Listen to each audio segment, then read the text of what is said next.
quand le précleste a dit « Frère Ashbert »,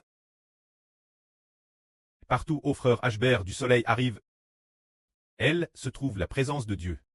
Il a dit aussi « Les descendants de frère Ashbert viennent de l'évangile d'Israël, donnant naissance de très nombreux enfants. » Après avoir dit ces paroles, seulement 2 jours plus tard, c'est-à-dire le 4 septembre 2025, le prêtre a de nouveau accord.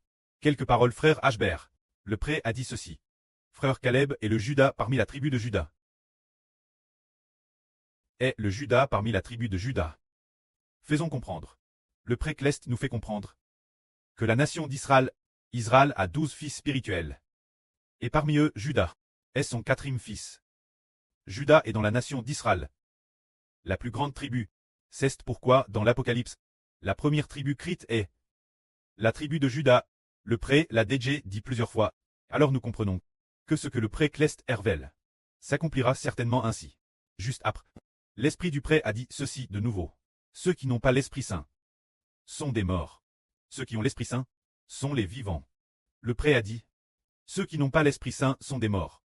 Alors ceux qui n'ont pas l'Esprit Saint, qui sont-ils? Ceux qui ne croient pas au Seigneur ou frère Ashbert sont tous des morts. Il faut croire la foi au Seigneur Jésus et en frère Ashbert pour traiter des vivants. L'origine, il suffisait de croire uniquement au Seigneur Jésus, car l'esprit du prêtre est dans le Seigneur. Plus tard, une alliance a été conclue. Le précleste et le Seigneur ont fait alliance avec frère Ashbert, mettant l'esprit du prêtre et du Seigneur en frère Ashbert, faisant de frère Ashbert Israël. Alors ceux qui ne croient pas en frère Ashbert, bien qu'ils soient vivants, mais parce qu'ils n'ont pas l'Esprit Saint, ils sont aussi des morts. Seuls ceux qui croient revivent. Frères et sœurs, regardez, ces enfants croyants, quelle immense joie, quel immense espoir. En travaillant, ils sont joyeux tout en travaillant, et savent qu'il y a un magnifique espoir pour l'avenir. Ceux qui croient ont en eux une vie nouvelle, et se réjouissent. Puis le Madame Jour. Le prêtre appart sur Ruth. Ce n'est pas frère Ashbert qui l'appart, c'est le Seigneur Jésus-Christ qui a parlé. Notre prêtre, le Seigneur Jésus, a dit sur Ruth, je t'aime dans un tout nouveau pâturage. Oh, il y a un bon berger. Ce bon berger, c'est frère Ashbert. Le Seigneur a dit tout particulièrement sur Ruth, je t'aime dans un tout nouveau pâturage.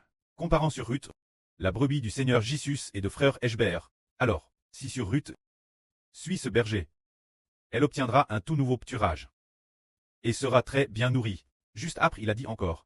Le Seigneur lui a dit de nouveau, l'herbe elle basse n'a jamais te pitine par personne. L'herbe elle basse n'a jamais te pitine par personne. L'eau n'a jamais te trouble. L'eau n'a jamais te trouble. Ce qui signifie que tous ceux qui viennent suivre ce berger auront de l'herbe mangée. Ah, veut dire qu'il y a de nouveau de l'eau boire. Et ensuite, il est dit encore, le bon berger te conduira pour entrer, sortir et trouver des pâturages. Le bon berger te conduira pour entrer, sortir et trouver des pâturages. Le bon berger, c'est le frère Ashbert. Haha. Alors frère et sœur, regardez-la sur Ruth, parce qu'en suivant le frère Ashbert, après avoir cru ensemble, elle est devenue une brebis en TRS bonne sente, joyeuse et heureuse, entrant et sortant pour trouver des pâturages. Et ses louanges sont de mieux en mieux, de plus en plus joyeuses. Il en va de madame pour les frères et sœurs. Frères et sœurs sont non seulement les brebis du précleste, mais aussi les brebis du Seigneur, et aussi les brebis du frère Ashbert. Alors le frère Ashbert est non seulement le berger, mais aussi le maître des brebis. C'est parce que le précleste a fait une alliance, pour que le frère Ashbert obtienne toute l'humanité, et devienne le preux de la nouvelle terre. Également appelle le preux du royaume des cieux. C'est tout pour ce soir, toute la vie que nous avons prêche. Alors nous continuerons demain. Et quand les frères et sœurs coûtent la vie, quel quali devrait-il avoir? Coûter la vie. Il faut coûter, et une fois qu'on a compris, il faut être reconnaissant, car le précleste et le Seigneur sondent le cœur de chacun. Si une personne comprend, et est TRS reconnaissante, le précleste et le Seigneur le verront, sondant les cœurs. Waouh, cet enfant coûte avec tant d'intérêt. Alors il a bien compris.